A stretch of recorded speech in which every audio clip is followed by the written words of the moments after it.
From Flibbit. Says, super cool to see your version at SGDQ. I had never seen a speedrun of it. Amusing to compare the strat that I developed when developing the Linux version. When doing the Linux version. How fitting that this run is being run in the middle of the night. Best luck to all the runners. I have a $20 donation from Hans Johansson. Been really fun to watch these weird games I've never heard of before, especially listening to all the new gaming music I've never heard before. Keep it up and go grab those crystals. Thanks for all this. Awesome as always. Thank you, Uranium Anchor, for that delightful Eversion run. Next we will have Bleed by Studio, followed by Dust and Elysian Tale by Vooligen, Outlast by St. Connor, and then Anodyne by Shadow Draft. As a reminder, we're still over $200 away from visiting the developer's room in Anodyne. And it's coming up within the next hour. But for now, I'm going to leave you with a commercial break. Stay tuned for Bleed.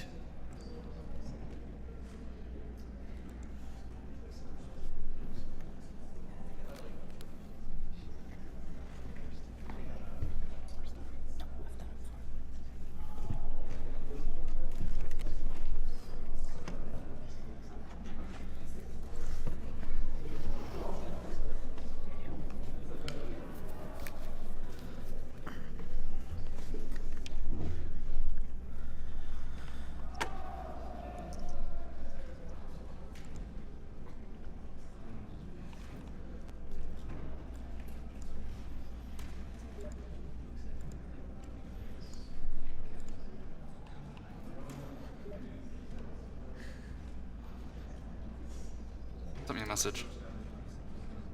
Sad. Awesome job on host, by the way. Yeah. Not a problem. Good luck, Studio. Make them bleed. First. Rip headphone users. Oh wait, is my mic on? Yeah. Oh, I'm sorry. I got a good snap at me right now. Their ears are bleeding. Oh my god, this is gonna be bleed puns. White. We This need is where I like rip my shirt to pieces and just show my America tattoo. Very sharp house.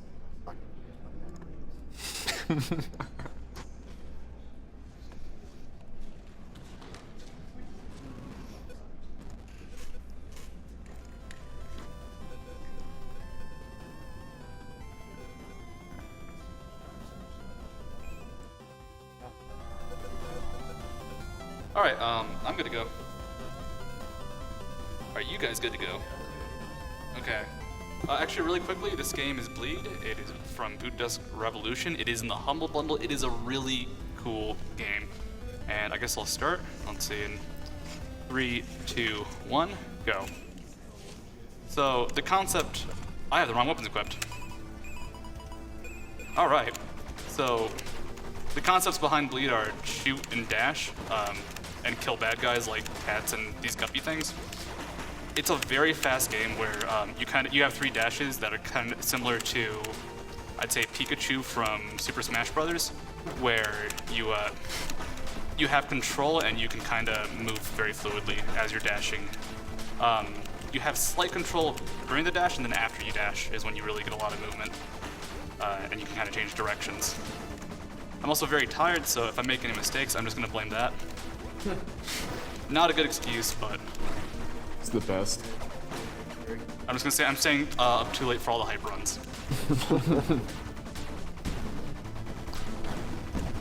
A lot of the movement in this game is very particular, and you get stuck in damage loops really quickly. For example, versus the Chopper Core, who is kind of shooting at me right there. If I got hit by one rocket, it's really difficult to actually proceed, just because I'll keep getting hit by rockets trying to jump forward. This game has a ton of bosses, and all the bosses tend to be very easy to kill, or very fast to kill if you have a meter. I'm using a gun called White right now, which is based off my ranking, which goes down when I get hit or don't hit enemies for a certain amount of time. So getting hit is really bad in this game, and or just not fighting someone for too long can also be pretty bad.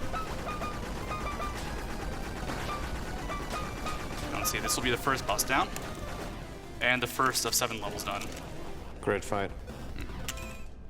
So the plot behind the game is this is I want to say Rin, W-R-Y-N. I actually don't know how to pronounce the name, and she wants to be a hero because all the other heroes, like that big blob, are old and fat and lazy. And actually, I think she does call Blob fat, which makes sense as he's a giant blob. So to do that, we're just gonna go ahead and murder all the old heroes. Like, we're pretty direct about it. If the other guys suck, just kill them. Good And method. so to do so, we have to go ahead and fight their henchmen. This is Gillen Stew. 2 worms, I think they're intergalactic lovers is how they're described. And we have to fight their many, many children on the way towards them. This game has a few auto-scrollers. Most of them are pretty brutal. And this game also features a lot of RNG. For example, these boulders are being rude. And is what makes this run, I'd say, very inconsistent to kind of grind out. Because you will sometimes get the god run, but just get some nasty RNG. Both in boss patterns and stuff like those boulders. There's a slowdown mechanic that I actually don't think I've used yet. And it's pretty much, I'd say, one of the main resources you have while playing the game casually. It lets you dodge stuff, it lets you move around slightly faster. Relatively, I have to let that worm go by, lest he hit me. And it's something we'll use for a few tricks later on. Yeah, this is, Gibeon Stew. They'll just come out from the sides, and after a few waves, they'll come out and do another attack. These can vary quite a bit. I want longer attacks like that, where they keep their heads popped out. They'll fire 1 to 2 bullets while in the air, and that's where it gets kind of nasty because that second bullet can be at a really bad angle. A little bit low on HP, and I don't have a lot of skill or style right now. So unfortunately, I'm not doing that much damage, so I have to just machine gun or pistol him down.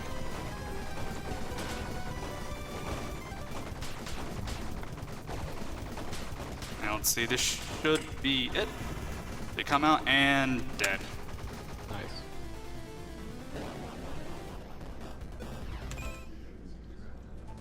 This level is brutal for the first section. Everything afterwards, I actually have a very little difficulty getting a lot of style. But these alert robots, they approach from random directions. And if I get hit in the air after I've dashed, it's really hard to get up these little passageways, the vertical ones. Just because when I try and proceed, I'll get shot, I'll get hit by the robots. The other robots, the big ones will move into me. It's just a nasty section. Oop. So this run is on a keyboard. You actually have a little bit better dash control on the gamepad, but you need the accuracy of a keyboard or a keyboard mouse for a lot of the bosses. So you actually sacrifice a little bit of control to really kind of go in there and actually hit bosses. In the end, you can take some damage, or you can play a little bit safer with your movement, but you need to land as many shots as possible. So there's a few weapon changes in the game. Right now we'll need mines and chainsaw, because we have a boss coming up. And I actually did not do enough damage.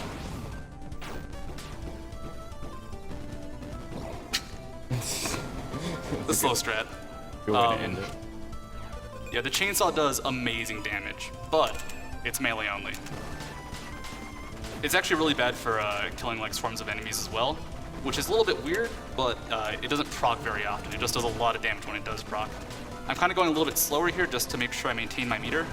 This is really scary for this last room though, because there can be an enemy in the last little passageway. So I now have an A for White Mark II, who is actually a pretty brutal boss. Actually gonna go like a little bit on the serious time just because it's easy to get hit just because of how many missiles there are. And I've gotten hit a bunch of times. So I'm 1 shot away from death, unfortunately. It's pretty common for this level to just be at the brink just because of how much damage you can take in that first section. So when he has himself exposed, I want to try and slow down time just to get more shots in.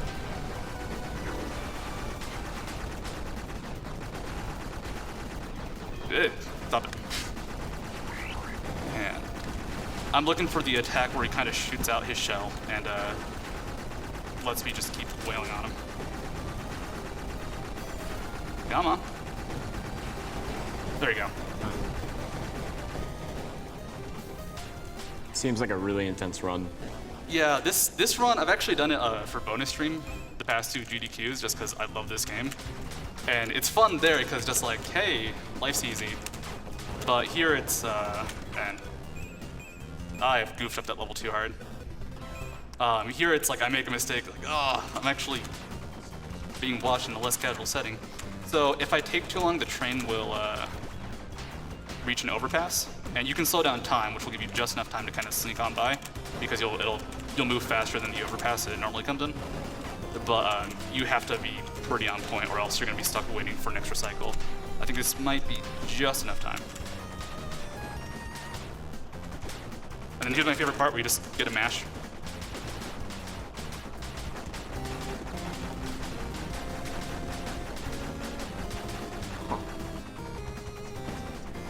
So the Manta Core is a fun boss because he has a couple attacks that are absolutely amazing. That's not it. But you have a lot of chances to hit him, and you just kind of you get a lot of dodge time. Okay. I want an S rank just for the next boss. Ah, I didn't get the good attack.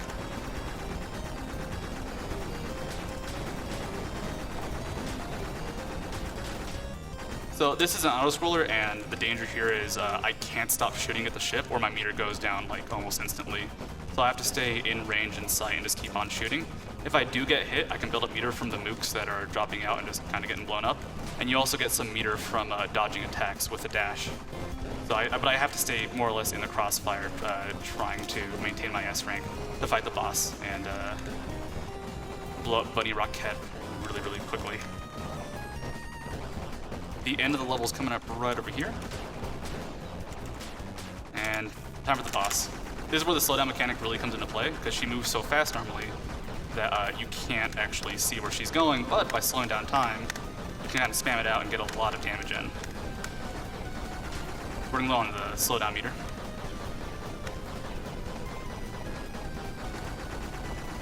Okay. That should do it.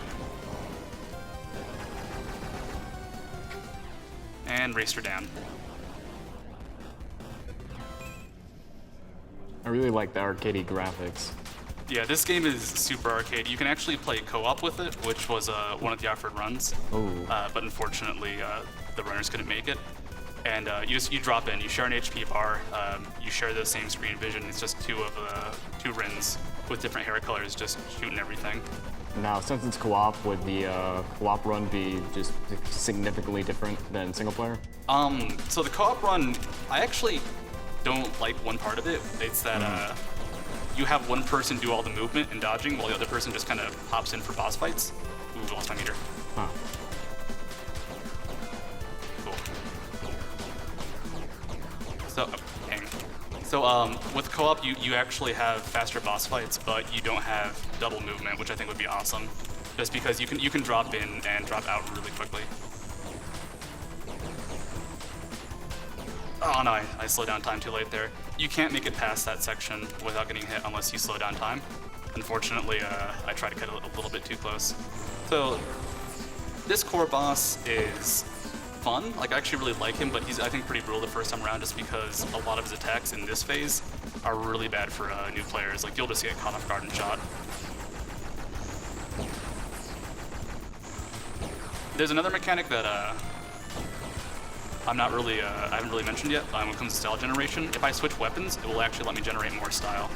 All right, I'm gonna let you guys decide. Do I go for the riskier quick kill or just try and beat this next boss? Safe way. Go risky. Risky Go quick risky. kill. Okay. All right. So there is some insta-death in this game. It's not in this room, luckily. If I touch the ground, I'll just take some damage.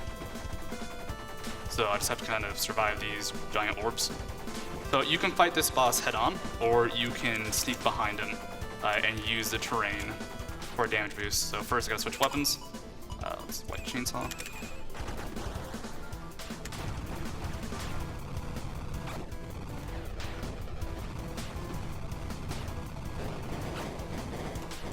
Nice. There you go.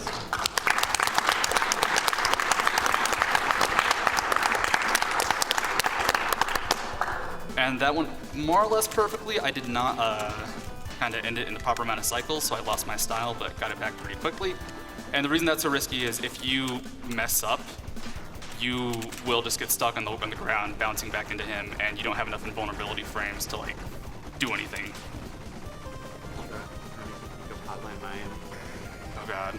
This game is actually probably just about as random in Hotline Miami, so maybe It's a pretty good connection. It's really fast and arcadey though, which is, wow, I almost had that. Quite like it.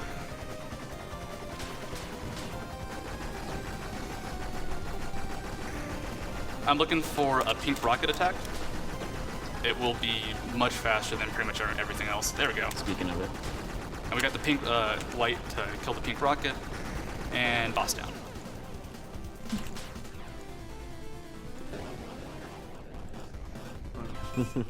Dude, the ending to this is like the happiest thing ever. So this is the dragon boss, but the dragon is way too powerful to go head on, so we sneak into his body via an apple, a giant apple, and this is how we're gonna fight the dragon. His body is the level, and we just sneak in, trying to get to his heart.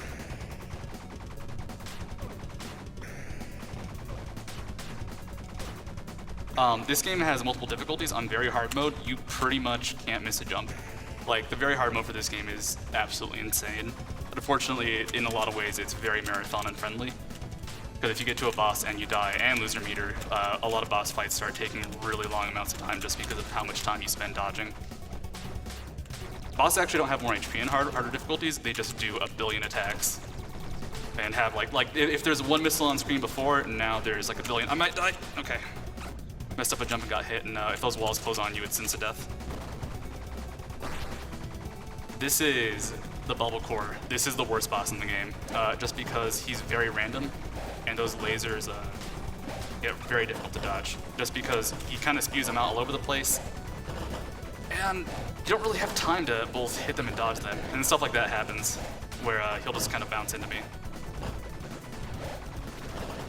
He's a good boss fight to use a lot of slowdown on, but it's still not something I want to really abuse too much in the run. Just because it ends up wasting time. Okay, cool, didn't get hit.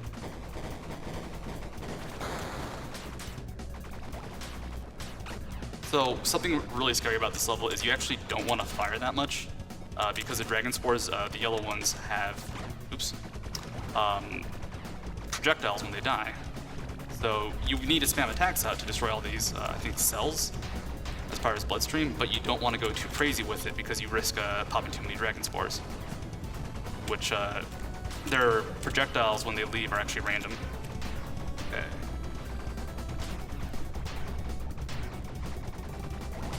The camera's pretty brutal in this section. Okay, let's see, and onto the heart. I'm a little bit low on HP, and I don't have an S rank, which is kind of scary, so we'll see how this goes. The heart has 3 different attacks. I'm looking for him to just kind of shoot out some rocks. This is okay. It's nice and long, and I can kind of survive some attacks by dodging. So I don't get hit, dragon down. You can go ahead and look cool. Nice. You're in the level clear. So skip the cutscene onto the idiot, final boss of the game. This is the refight section. This is the Hall of Heroes, where we get to see all the statues of the former heroes that we just murdered. Because as we destroy the last hero, it turns out that the rival will be introduced shortly. Went ahead and took all our credit. But it turns out people don't like it when you kill all their favorite heroes, so no one likes him.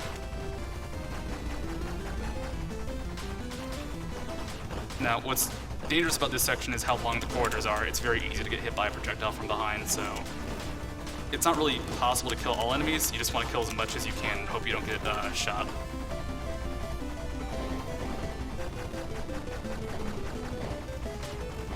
Trying to build up enough meter for the next few sections. There we go, B rank is nice.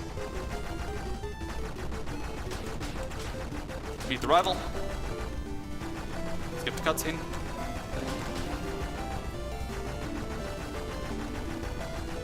And we're on to the refights. Except the refights aren't just one boss, it's 2 versions of the bosses we just fought. They have a lot less HP and their attacks have been modified, but it can be really, really brutal, especially with this first boss, actually. If you get double bombs, it's incredibly difficult to dodge.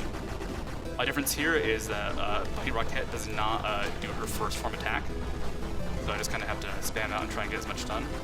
So instead they'll, oh man, I'm losing a lot of meter. Instead they'll rely on the second phase attacks, which can be very random. Unfortunately, Bunny Rocket for some reason is really hard to maintain meter against, just because it's hard to land shots. Oh god, I landed on a bullet, I ran out of dashes, oops. and then onto White Mark 2. There's one difference in attacks that actually I think makes these guys easier. When they do that bounce attack, they only bounce through one wall instead of the double walls you normally see. But I think it actually makes them easier comparatively. And of course, same thing as before, once they do this attack, look for them, try and get some shots down.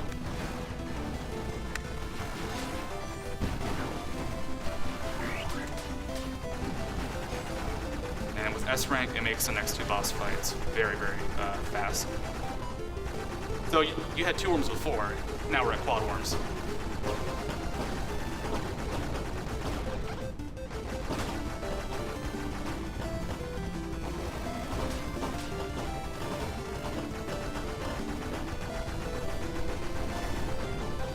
One more down, dash the bullet, we're good. Double blobs. This is just about kind of getting down one of the big blobs quickly and then trying to maintain good distance and space. Because when these guys die, they explode into more blobs. And the explosion radius is actually pretty big, so I have to make sure I don't accidentally kill too much too fast and just cover this screen. All right, on to the final boss. This guy has a quick kill. Let's see how it goes.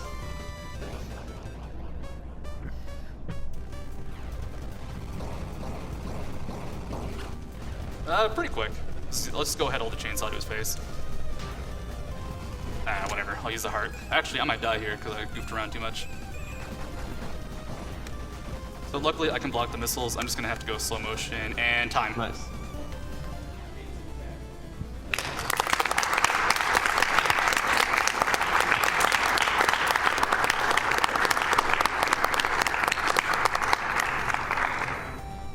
I'll take it. World record is like 14, around 14 minutes. I think it's like 13:59 or something right now. Actually, it might be 12:59. But I mean, it's a fun run and it's terrifying for marathons because it can all go. We love you, studio. Dude, did I die? No. Cool. All right, I'm gonna leave this running because this is just the happiest ending. And yeah, that's it for Bleed. Awesome run.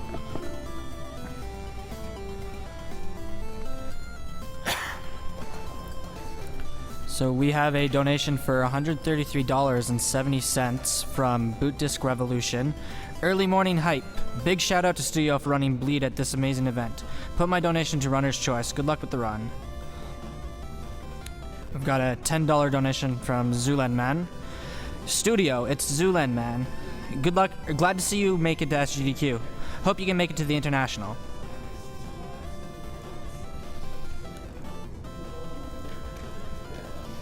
I'd like to thank Studio again for that amazing run of Bleed. Coming up next, we have... Should have been more prepared. We have Dust with... we have Dust by Volugen. And for upcoming bids, we have a donation incentive for Visit the Dev Room for Anodyne, which is coming up within the next hour. We'll be right back after we run an ad.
So I'd like to remind everybody that our marathon is for Dr.